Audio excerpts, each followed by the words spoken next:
Thanks. All right, welcome everybody to another episode of Chef Look Cooks. Today we're doing a little bit of my childhood memories in food form.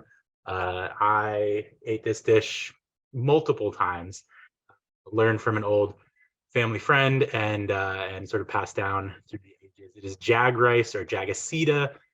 It goes by many names and has many different ingredients and different recipes. I think the only thing that really makes it sort of essential is paprika and rice. We're going to use linguica because linguica has a lot of paprika in it. It's a fabulous sausage to use, but you can skip that if you're vegetarian and just put more veggies in there. Beans are classically a big addition in this for extra protein. So today we're going to use lima beans and kidney beans just because those are some flavors that I've been kind of craving, especially lima beans. I don't eat them enough, honestly. They're pretty tasty. And so with that, with all the paprika and the garlic that is already in the linguica sausage, plus the extra garlic and paprika we're putting in there, we're going to make a really nice sort of red looking rice. And that sort of a spiced rice is really great to have as a side or as a main meal. Absolutely no problem at all. My crazy self as a kid used to eat it with ketchup on it, but we don't have to do that today. But more tomatoes, which is kind of part of the vibe. We are going to put a little bit of tomato in there, sort of a throwback to a similar dish, which is jollof rice. Which is a tomato-based rice from West Africa, which is where this dish kind of has its roots. Way back before it was sort of from there made its way to Cape Verde, and from there sort of into the Portuguese cuisine, which is where we found it. Great, so we're good. Without any delay, we're going to get started. As per usual, I always like to show you guys how I do my mise en place. I've already got my rice cooking right now because I don't want to bore you guys with 20 minutes of cooking rice in this broth, but classically this dish, you'd make everything together, put the water and broth in there, or the broth that is the water, and then put your rice in there and simmer it just like you would normally be cooking your rice. That way the rice really gets fully incorporated with the seasoning. What we're gonna do is we're just gonna season a little bit heavier than we normally would, and we're gonna put already cooked rice in there. And so, it's gonna absorb it pretty quick, and then overnight it'll absorb the rest of it. It'll be really good. But the mise en place is pretty small for this one. It's got all my stuff right there, some veggies, my linguica, my rice, my rice cooker. It's all you need, everything right in front. Got all the pans I need, including my strainer for my beans ready to go. So I don't have to leave this space, which is what everything all in its place is about. That is what mise en place means. So we're just gonna pop down here and we're just gonna jump right in here. Gonna turn on the heat, get my pan getting hot, and we're gonna start slicing up our linguica.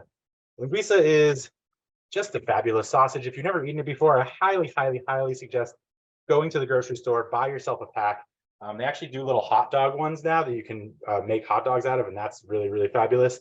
But it is it's a kind of a comfort food for me at this point, not only because of this recipe for Jag, but because it's part of our Christmas celebration. Every year for Christmas, we usually have little mini hamburgers, pancakes, and linguica coated in maple syrup. And every year we do the same way like this that I'm going to show you, where we slice it really thin. And the reason you want to go thin here is that it's going to get more edges. The more edges you have, the more crispy bits you're going to get. Because you're doing essentially a wet rice dish here, having those crispy bits is really going to give you a nice sort of textural experience while you're eating that rice. It's going to be nice to like get a bite of onion and get that little bit of extra sweetness, or get a bite of that linguica and have that, not only that salty and savory feeling go on, but also that textural crunch. And hopefully, if we cook our garlic right, the garlic will be a little bit crunchy as well, and that will sort of add to the experience as well. The linguica, though, is definitely going to be crunchy. That's why we're reserving it to the side instead of cooking it with the broth. If you were doing this with dry rice and trying to cook the rice in the broth, you could also leave the linguica out, put it in right at the end when the rice is done cooking, and that will help it to preserve that sort of crispiness. So we're just cutting this thin. It doesn't have to be perfect. Nobody's going to judge you, especially if you're in your own home cooking delicious food. So just slice them as thin or thick as you want. If you are really feeling crazy, you could put this through a food processor and get it like super duper thin, but it's not required at all. Just something, I'll show you a piece here in a second once I'm done.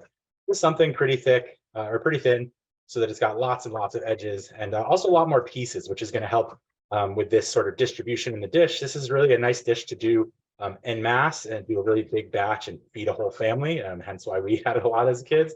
We were big eaters, only 4 of us, but we'd make a double batch for sure. But when you have a lot of pieces like this, it's easier. It gets spread out through the dish more, so everybody gets a bite. But something about that thick, not too crazy, not too thin. I can definitely, some of these are a little bit thinner, but it's really not Can't go wrong. Great. So we've got a nice hot pan here. Just gonna put a little bit of oil in the bottom. You don't really need the oil. The linguiça will do fine on its own, but it's gonna help them to not stick too bad, and just to help that fat that's in the linguiça start to render out a little bit. It's kind of like a little cheaty first step. And so we're just gonna toss that in here and start rendering it down.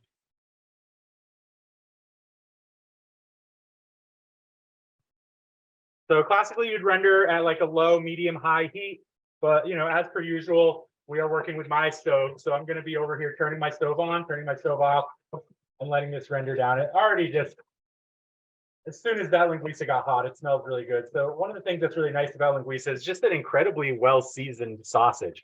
You know, something like an Italian, it has like quite a lot of seasoning in there, and it's really nice. But this one is so it's almost like you can use linguiça as a base for another dish. It's not seasoned to be necessarily a meat that you eat straight up. Like it really is designed to be used as an addition to, or in addition to some other part of the dish. In this case, we're pretty much using it to flavor our entire broth. We're just using water. We're not using a meat stock or anything. And so because of that, linguiça and especially paprika and garlic from linguiça are going to be one of our big flavors. Okay, great. Just going to crank that heat again. While that's happening, I'm just going to go ahead and break apart my my veggies that I need for this dish. So in this case, it's going to be garlic and onion.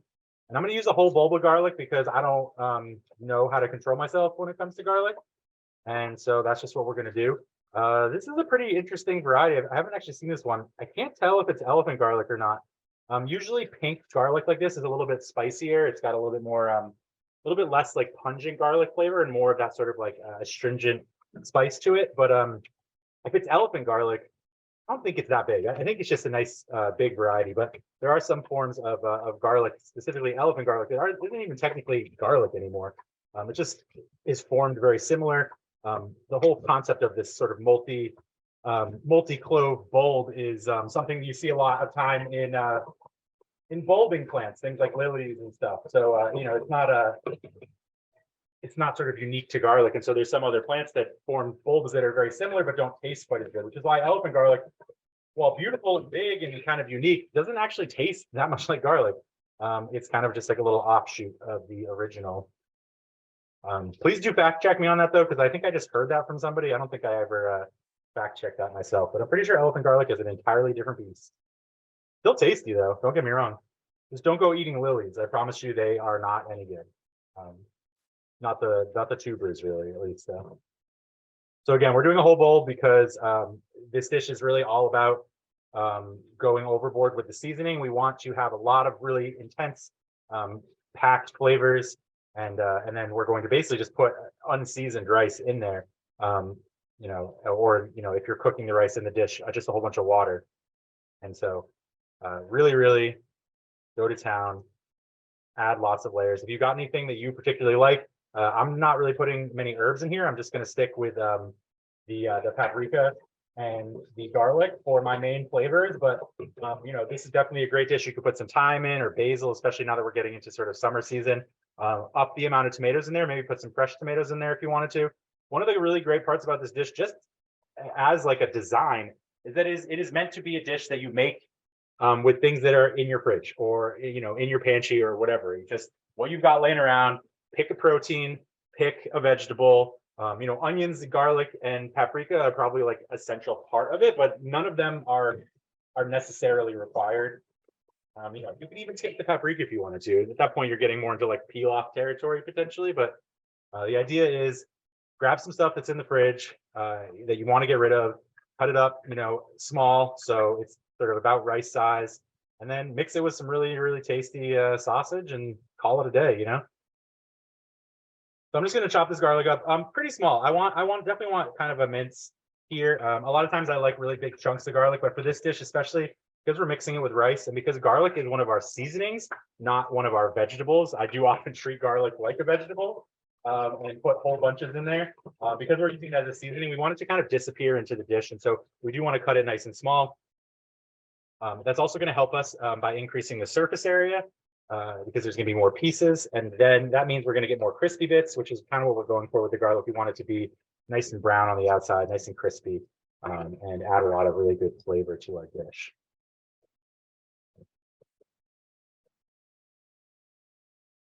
Linguica smelling so good.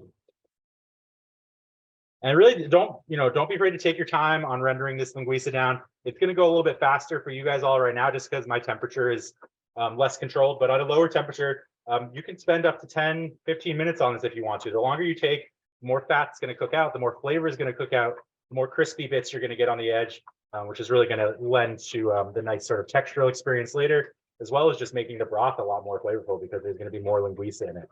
And that's helpful if you have less linguica as well. If you just are making for a lot of people and need to make it stretch, the longer you render it, the more flavor you're going to get out of there. And then it won't matter if everybody has a chunk of linguica because the whole place is going to taste like linguica. All right, so pretty small. It doesn't have to be perfect. And again, if you're using garlic that you bought that's already crushed, that's actually like the perfect size, honestly. So if you want to save some time, you can just buy one of those and just put the whole tin in there. They have those little I think it's like 4-ounce tins. You can literally just put the entire thing in because you're looking at that, that's about 4 ounces right there already.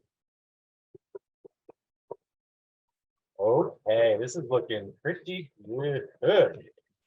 Whew, smells good too. That's really the best part. Right. So like I said, I'm pre-cooking my rice right now, which is good. It's going to make things pretty fast. I've said this before, but I guarantee you this time we're going to be sliding into home base probably well before 6. Okay, great. I just thought that might be a question. Remember, feel free to put your questions in the chat if you've got anything you want to talk about. Doesn't have to even be about this program. It can be about something entirely unrelated. I do not mind. I'm here to help you all get educated and have a good time. So any questions whatsoever. Doesn't even have to be about food. Who knows? I got a lot of random facts in this brain. So I'm just cutting the onion. And again, I want to do smaller pieces here. So I'm leaving the root end on. The reason I'm leaving the root end on is it's going to give me more control over this onion. If I cut that off, the onion starts to slip around on itself. But right now it's held together by that root. So I'm going to be able to really chop this piece really small. We're not going to do a brunoise, which is like a very, very tiny dice, but we're going to get pretty close. And cutting it like that is going to help me keep it together. So that's why I did that.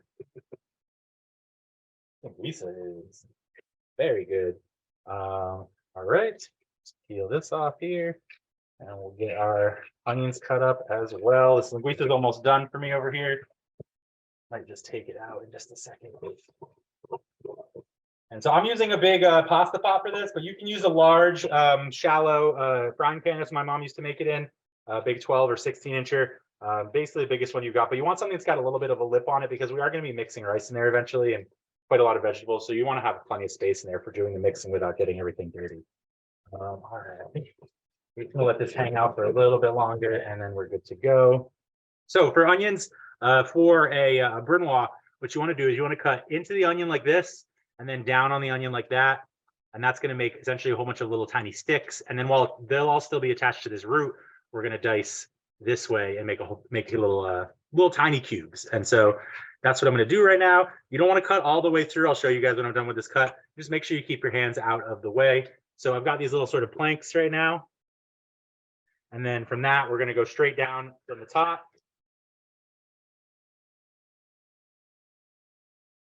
And now I've got essentially a whole bunch of little onion sticks. And then we're going to go this way. And we're just going to cut those off into a very nice dice. And again, if I hadn't left the root on there, this would be falling apart like crazy right now. It would be like basically impossible to get anything that looked consistent, which is why we leave that root on there. Also a really good trick, if you are grilling onions, leave that root on there. Cut the onion along the root like this into quarters, and you get kind of like a little wedge you can put on the grill, and they won't fall apart or fall through your grates, which is honestly the biggest problem I always have with grilling onions is they fall through the grate. So cut them like that, cut them into those nice little quarters, and it will make your life so much easier. Before we cut this onion, I'm actually going to go ahead, take this linguica out. So mine didn't render quite as much oil as I thought it was going to go. And sometimes, this linguica gets made fresh pretty regularly at gas bars. And so, it doesn't always have as much fat. I also did, a little bit higher temperature, but I got what I was looking for, which is a nice fond on the bottom of the pan. So that's all the crispy bits that have almost burned themselves to the pan. Really, really good stuff. And what we're going to do now is we're going to put garlic and onions in there. And eventually some water, and that's going to dissolve all that fond into essentially a sauce for us that is going to coat our rice. So I'm just going to put a little more oil in here just because there isn't as much as I thought there was going to be. And that happens. So good. Just add a little more, make it work. And we're going to crank this heat and we're going to get our garlic browning right now. And the smell level in here is about to go through the roof. I'm cooking garlic in linguica fond. Fond is a sort of unique term. Some of you may have heard it if you're very into making soups. It is, like I said, the sort of crispy bits that end up at the bottom of the pan. Usually when you're cooking meat, but not always. It sometimes can come from veggies. It's usually proteins and such. It is the Maillard reaction, which is when the proteins sort of caramelize and get nice and brown. Same thing you'd be doing if you were caramelizing onions. In this case, we did it to a bunch of meat. And then I'm not sure exactly why it's called fond, but I've always remembered it by thinking fond foundation. It's a foundation for a really good soup. If you do that, you're going to have a really nice flavorful base, no matter what you put in there, because you're adding that nice sort of layer of caramelization, which is the tasty flavor, that umami that a lot of people talk about. That's what that fond it represents. So my garlic is going real good right now. Woo! So tasty. Nice and brown already. Just gonna put a little more oil in there. Like a hole in my pan or something? What's happening over here?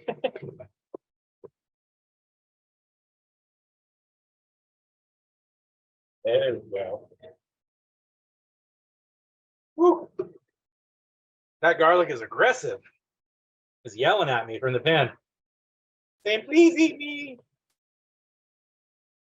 So I cut a little bit too far on that, and this last piece wasn't really perfectly cubed, but that's okay. I'll just run my knife over it, not a problem.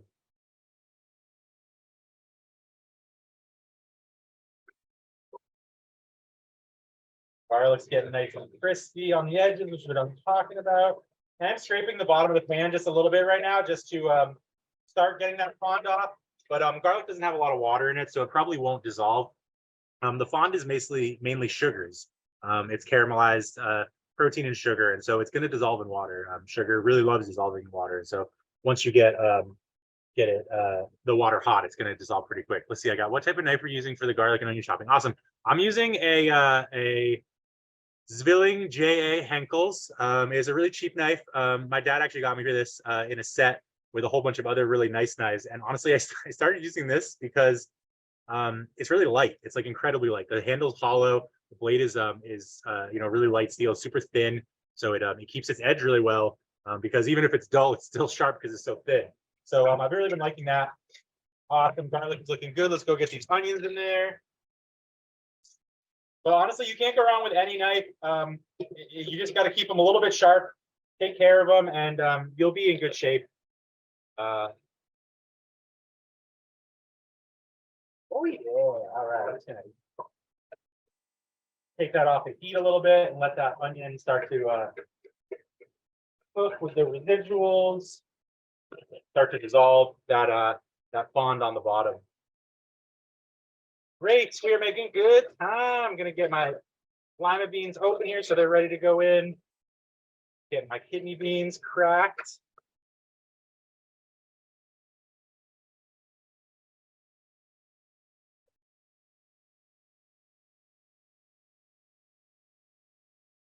Oh yeah. Those onions and garlic are aggressive today. My eyes are so red. So much. They're fighting back. All right, so I'm just gonna drain my beans. You could put the thick sauce that's in the beans if you want. It's not gonna hurt anything. It actually might kind of thicken the sauce, but it's got a lot of fiber in it. So definitely like not a bad thing to do if you're looking for some extra fiber in your diet. But it's gonna thicken the sauce, I think, a little too much just based off of how we're going. But yeah, it's not gonna hurt you. I used to just always rinse my beans. One day I got lazy and I just put the whole can in some crock pot chili I was cooking, and still alive today. And then I come to find out that it's like kind of become trendy lately. They call it aquafaba, the water of beans. Okay, great. So my onions have been in here for a little bit now, and you can see, hopefully, it's kind of hard with all the steam. You can see my fond on the bottom of the pan is starting to come up, which is exactly what we want. And my onions are getting nice and brown. And that's not because they're caramelizing. That's because they've dissolved the caramel that I already made, the fond that was already in the pan. They're going to take a lot longer to caramelize, but that's okay. We're not actually going for caramelized onions. We just want the water that's in the onions to help us dissolve that fond, which is exactly what's happening here. So we're just going to leave them and let them keep doing that. Beautiful. All right, righteous. All right, so I got my beans, I got my lima peas, tomato paste. This is going to be sort of the base for our broth. You could use tomato juice if you wanted to. Just skip the tomato paste and the cup of water. Maybe do like a cup and a quarter of tomato juice, just because tomato juice is a little bit thicker. And that's a really fun sort of thing you could do if you got some extra tomato juice lying around. Maybe you had a Bloody Mary Sunday last weekend and you still got a little bit in the fridge. That will help you sort of make that work. Get our paprika ready to go here as well. I'm using normal paprika. I do oftentimes like a smoked paprika, but for this dish specifically, the smoke is going to really get in the way of our nice gentle garlic flavor. And if we put that in there, it's just going to be the only thing we taste in the entire dish. So we're skipping that. We're going for a sweet paprika or just normal paprika, which is sort of the same thing. Paprika or paprika, depending on who you talk. Oh, nice. That's my rice. Rice is done. Depending on who you talk to, is literally just peppers. It's red peppers. It's like the peppers you get at the grocery store, bell peppers. It's nothing crazy. It's just another name for pepper. These just happen to be really good peppers. And they're very well treated and they're dried and processed a certain way. That's why they have such a nice flavor. I mean, if you ever had a red pepper on a salad, you know they're the best tasting pepper in the whole world. Orange and yellow are pretty close, but nothing beats a red. And so that's all paprika is. And then smoked paprika, of course, they take that and they smoke it, so it's really good. But a lot of times you're getting peppers from Hungary, which I guess grows really good peppers. So I am not cooking with the kids, Mama. We are. That is apparently not a thing, but that's okay. I've just been doing this. All right, sweet. So onions are good. My fond is gone. That bottom of that pan is nice and clean. All my fond is now dissolved in with the onions, which is exactly what we want. All that flavor is trapped with the onions. So we're going to crank this heat. We're going to get our broth sort of going right now. All right, so it is a tablespoon of paprika. Actually, I'm going to turn that heat off until I put all this in here. So it's a tablespoon of paprika. I know it seems like a lot, but we're putting a lot of rice in here. So remember, we're really just trying to season our rice right now. Our onions are already seasoned.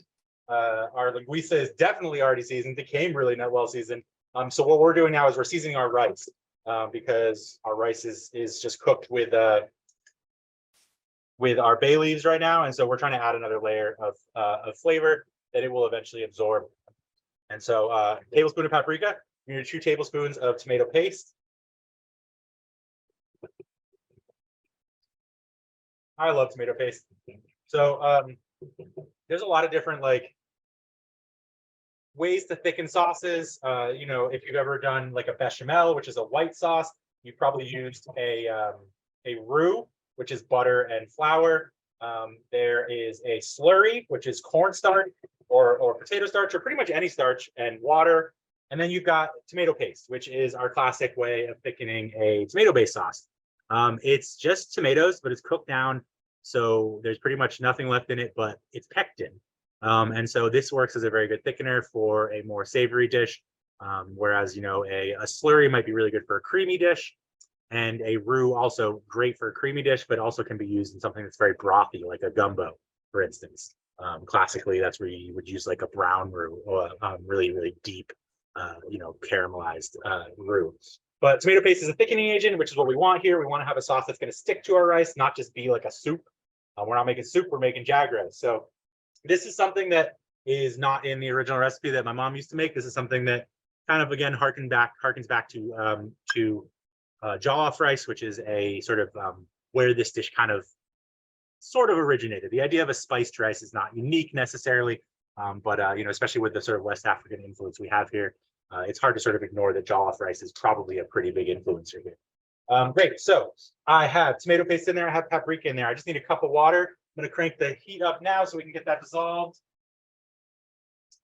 And that's going to be the start of our sauce. And it's pretty simple, guys. We're really slaying it. Like I said, today's kind of a quick one. I know I usually almost lost everything there. I usually take a little bit longer than I promised, but I think we're about to hit it. Okay, that's for sure. All right, great. So there's our cup of water. Let's go ahead and get our sauce going here. We're just stirring this here to dissolve that tomato paste and make a very, very nice sauce that all of our rice is going to go into. Oh, it smells so good. Now, this is the perfect time to season salt and pepper. I'm going to go ahead and put some pepper in there. I'm going to skip the salt just because for those of you who've watched before, I am doing some pretty low salt diet. But I would put about a tablespoon of salt in here if I was going to do salt. Again, we're seasoning 3 cups of rice. So that's about a teaspoon for each cup of rice, that's dry rice, that is, which is 3, that's 9 cups cooked. So don't be too afraid. Put less in if you want, but I wouldn't put more than a tablespoon. A tablespoon feels like just about the right amount for this amount of rice, because we're not seasoning anything else. The only thing that's seasoned in this whole dish is the linguica. The linguica seasoned our onions and garlic, and I'm putting a whole bunch of pepper in there because I love pepper in this dish. It is absolutely fabulous. I actually am thinking I'm going to throw an audible out there right now. I'm going to put a little bit of turmeric in here just for myself, just because I put some black pepper in there. Turmeric's a nice little combo with black pepper, really good. Can be very good for inflammation for certain bodies, depending on, sorry, not cumin, turmeric. Cumin would also be good, but I think that would be a little bit too flavorful. Oh, here's my turmeric. I'm going to put a little turmeric in there just because I just put a bunch of black pepper in there. I may as well make it even more healthy for myself. So between the turmeric and the black pepper, this will have a little bit of a nice bit of anti-inflammatory, which is what we're looking for. I'm going to change the flavor just a little bit, but don't do that at home unless you really like turmeric. Again, this is just for me. I just had the idea that since I put all that black pepper in there, I may as well make it a little healthy. Great. So we're just going to let that simmer for a little bit here, start to cook together. We're basically cooking our paprika because we don't want raw paprika. Raw paprika, it tastes kind of dry. And so we're trying to hydrate that paprika right now, get it cooked. And then we're going to basically just toss everything together. And this thing's going to be tasty, tasty. Now I've got a little bit of I'm going to show you how I like to eat this nowadays, now that I'm not a child and just slathering ketchup on top of it. And so what we're going to do is we're going to have a little secret egg frying competition. Not so much a competition, more of a lesson, I should say. So this is looking really good, honestly. Smells good. Lots of paprika, beautiful. It's exactly what we're looking for. Want that nice paprika. Might just toss a little bit more water in here. Just a touch, just the tiniest bit. Just because some of it's cooking off as we're cooking, doing the cooking process here. So I just want to make sure it doesn't get too thick on me. Yeah, that's good. All right, perfect. I'm gonna turn that off. Let's see. That's cooking. Awesome. And we're gonna go ahead and put our peas in. These are frozen, so we definitely want to get them in there right now and help let them cook a little bit. We're going to put our beans in there as well. These are going to act as sort of a nice little sort of flavor, concentrated piece of food that's going to be in this dish. It's going to help to sort of bring it all together once we put the rice in there. We're going to just keep this on cooking so we can thaw those beans out, get them all nice and covered. And like, honestly, this is kind of a dish in itself right now. You can put this on top of rice. You don't necessarily have to mix the rice into this, but just like, so you get a spoon so you can sort of see what we're dealing with here. So you got a really nice looking sort of mix there, the greens and the reds, and you got that onion in there with a beautiful sort of paprika sauce right now. It's good to go at this very moment. But we're going to cook it for a little bit, get those beans nice and heated up from their frozen state, get everything ready to go. And my rice is done, so we're going to put this in here. I'm going to show you what it looks like, and then I'm going to fry up an egg for you guys. I'm going to fry up a couple eggs. I'm going to show you my 2 techniques, 2 things that I like, 2 ways I like to eat eggs. I really like a nice crispy edge. So I'm going to do a sunny side up with a nice crispy edge. We're going to basically, it's one of the things that my stove is really good at with its crazy high temperature. And then we're also going to do just a nice, simple over easy, which is generally how I end up eating eggs most of the time. And so for that, it's an over easy. So we're going to put the egg in the pan, and as soon as it's free, we're just going to do a little flip and turn the heat off. And so they're actually going to cook in the exact same pan. You can do this technique. It's really just a matter of how you treat the egg once it's in the pan. With the flip, you're not going to get the crispy edges. But with the sunny side up, because those edges are going to be sitting out there the whole time, sort of bubbling, we're going to get nice little crispy edges. So I'll show you how that looks. And I'll pop some nice yellow yolks right on top of this and call that a day.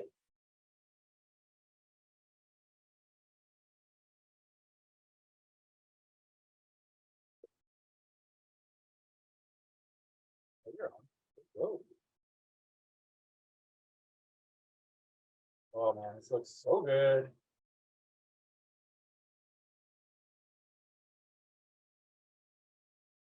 Okay.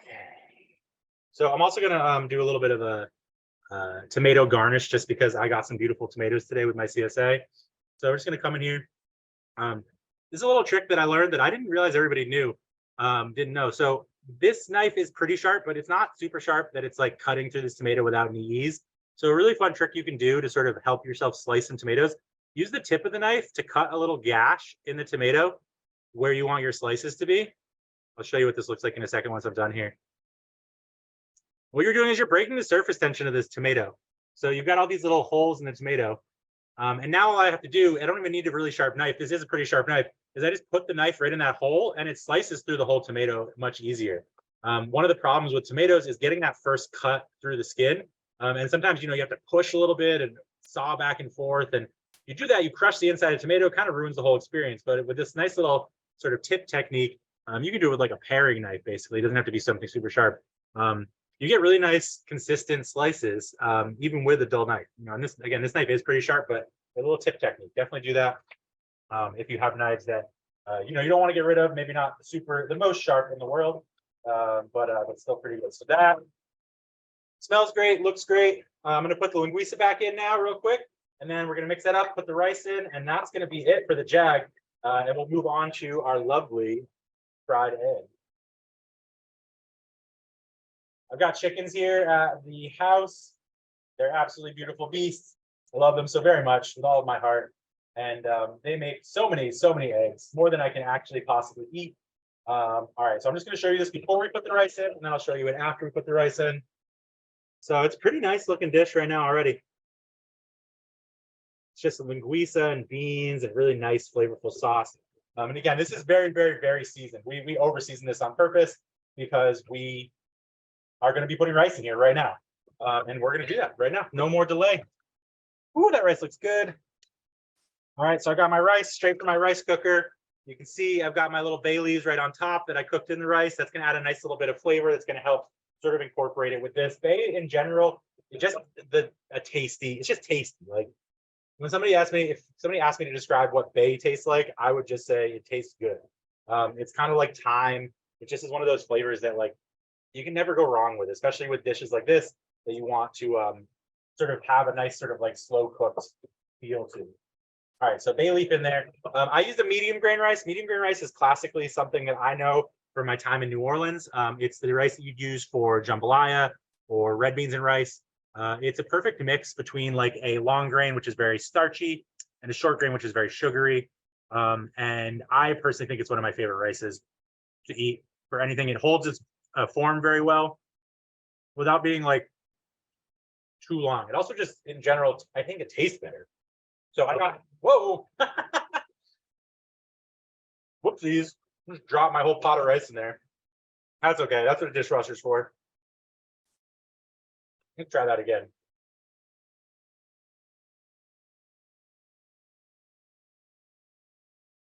One, two, three. Come on. There we go. Nice and clean. All right. So we've got our heat off here. We're just going to break this rice apart. And before we start to fold it in, because we don't want big chunks in there, and we don't want to cut our rice up too much. So I'm just using the tip here, sort of break it into individual grains. And then what I'm going to do is I'm going to come from the bottom and I'm going to fold the bottom over the top. And that's going to make a really nice sort of mix here. Oh yeah, already looking good. Already starting to change color, which is what we're looking for.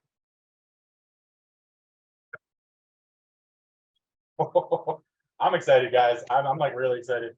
I'm getting all the childhood feels right now. Now, again, classically, when I was a kid, this was usually done with peas. We use a lot of green peas, which are about to be like pretty heavy in season. I think they actually are in season right now. So definitely go ahead and use peas if you want to. Again, I just chose lima beans because I kind of felt nostalgic about them. I haven't eaten them in a long time.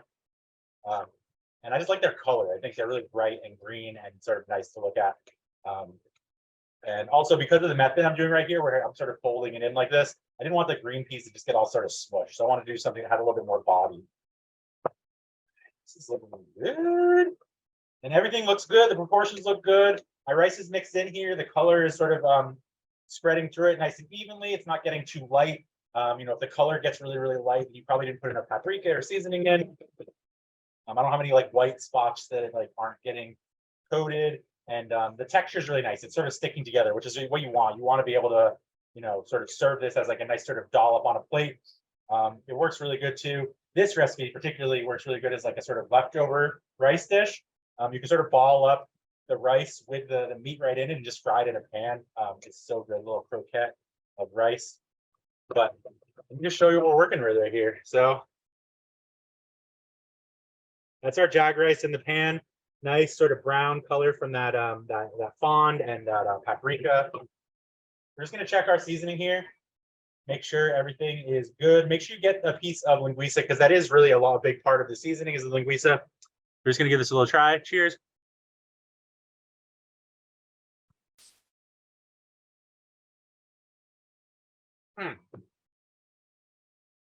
Okay, that's really good. That's really, really good. Could use some salt, but that's because I didn't put salt in there. So if you put salt in, it's going to be even better. Oh man, that's tasty. Okay, now we're talking. I can live like, whoo! All right. Oh my gosh, why is that so good? It's because of the garlic. It's so. It just tastes garlic and paprika and linguica. It's like all my favorite things in one place. I'm like my brain is exploding with joy right now. I'm so excited. All right, I'm gonna plate this up, show you what it looks like on a plate, and then I'm gonna fry up some nice eggs, show you how that looks, and that'll be it for today, my friends. Nice and short, nice and quick, sweet. Nothings of linguica and childhood memories all in one place. It really doesn't have to be anything special. This is a family meal. This is something you should eat with family as much as possible. So just pile it on, that's all you got to do. But without further ado, let's get ourselves some nice eggs. So again, I've got beautiful chickens here that make some of the best eggs in the entire world. So happy about them. They also eat all of my, what's it called? They eat all of my my chard that I get from my CSA. Those of you who've been in this program a lot know that I'll eat pretty much anything, but I can't get behind chard, guys. I don't know why. I'm sad about it because it's just there's so much of it in the world. Somebody needs to eat it, but I just don't think it's ever going to be me.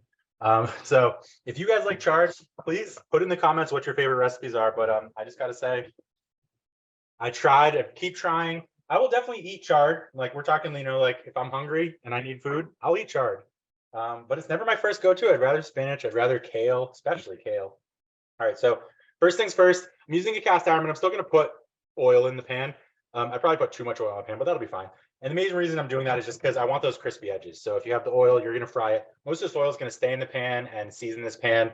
It's not really going to get absorbed into the eggs, but you want to have enough in there so that it doesn't stick. You just want a nice little. You can like even use a fork, but today I'm going to use my spatula, assuming I can find it. Yeah, nice flat spatula is going to work really well here because for that over easy, just so we can make sure we get underneath. So you want this pan to get hot, like real hot, like screaming hot. And I'm going to grab some eggs. Hopefully I get some that are nice.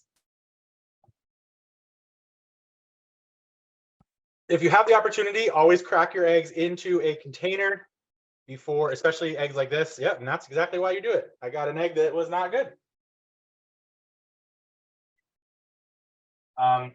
With us here too, we keep our eggs right on the counter because we get them right from our chickens. But occasionally, like an egg will get like sort of put in on the counter and then forgot about, and then go back into the thing. And I think that's what happened with that egg. This one's much better though. Nice shiny looking egg. All right, let's get them in this pan. Nice hot oil, it's smoking. That's what we're looking for. So we're going to take it off the heat. We're going to take this egg and we're going to go as close to the pan as we can. Just pop that in there. That one's going to be our sunny side.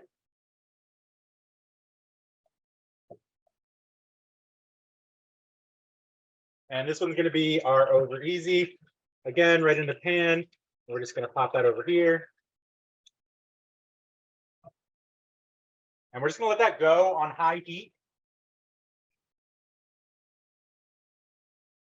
I'm gonna put a little bit of pepper. I don't know if you guys saw my toasty boy there. He was just hanging out trying to check out that egg. I'm gonna put a little black pepper on there. You can obviously put a little bit of egg, salt on there if you want as well. So we're just gonna let it go. What you're looking for is you're looking for the edges of that first egg to get kind of bubbly. That means that they're cooked and they're actually getting overcooked. But again, we're going for that. We want that nice crispy edge. I'm just gonna get my spatula in here and just separate these two. If you're doing all the same, if you're doing all sunny side, then you don't have to do this part. You can just kind of let them go to town. And then when you're done, you'll just sort of leave it there. All right. Okay. So we're waiting for those crispy edges. I can see the edges are just starting to get brown right now. And most of my white looks like it's cooked. So I'm going to turn the heat off. Again, I'm using my crazy stove. So I had this on high. And because it's electric, that's going to stay heated for like a good while. It's going to stay heated for maybe 5 minutes. But we're not going to use that heat for that long. We're just going to use it for the next minute or so. I got my nice crispy edges. I'm just going to go ahead and flip my over easy. Easy is done. And then we're just going to leave this. You can fully just like take it off the heat if you want to. You can leave it on the heat for a little bit longer.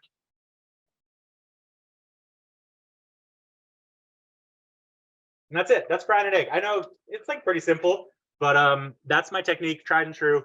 Learned it from my partner, who cooks the best eggs in this house, guaranteed. Anytime we have like a dish like this, which is like rice or like a tomatoey sauce or like a curry, we always get an egg on top. It's just like, just makes it happen. It's a lot of fun and it's really nice.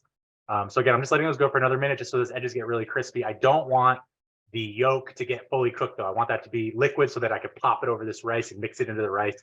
The yolk will sort of coat the rice and get cooked and almost do like a carbonara style sort of sauce, which is gonna be really, really tasty. All right, great. So these are done. Over easy's coming off first. It's still got a little crispy, which is nice actually. Oh, she got stuck. Get over there. So there's my over easy.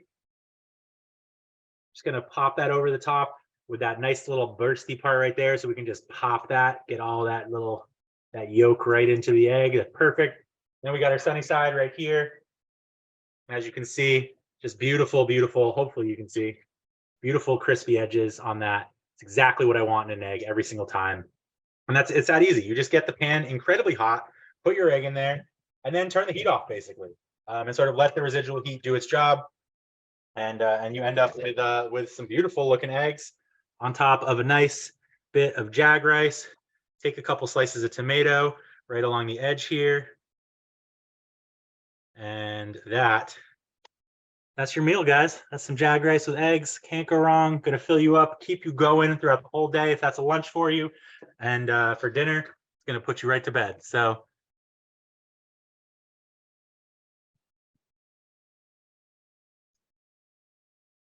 So guys, thanks so much for joining me. Just so you know, we will not be doing Chef Look Cooks next month. It is a sad time, but it is an important thing to know. We will be doing something very fun and exciting in September. So do check out the newsletter. Make sure you're signed up for it. September is fun, exciting times for Chef Look Cooks. Don't worry, I'm not going anywhere.